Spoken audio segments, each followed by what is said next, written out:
1008 லிங்கங்கள் பொறிக்கப்பட்ட இந்த பிரம்மாண்ட சிவலிங்கேஸ்வரரை யாராவது விசிட் பண்ணிருக்கீங்களா?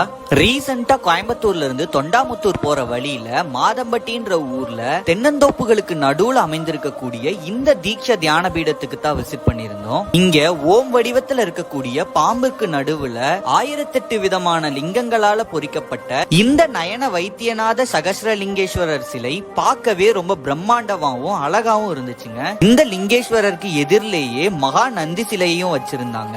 இது மட்டும் இல்லாம முருகப்பெருமான் ஆறுமுக வடிவத்துல இருக்கிற கல்யாண சுப்பிரமணியர் சிலை, தையல் நாயகி அம்மன் சிலை, மசனியம்மன் சிலைன்னு ஏகப்பட்ட கடவுள்களோட சிலைய இந்த கோயில்ல வச்சிருக்காங்க. இங்க இருக்கக்கூடிய அஷ்ட தஜபுஜ கால பைரவரை வணங்குறதால நம்ம வாழ்க்கையில இருக்கக்கூடிய கஷ்டங்கள் நீங்கும்னு சொல்றாங்க.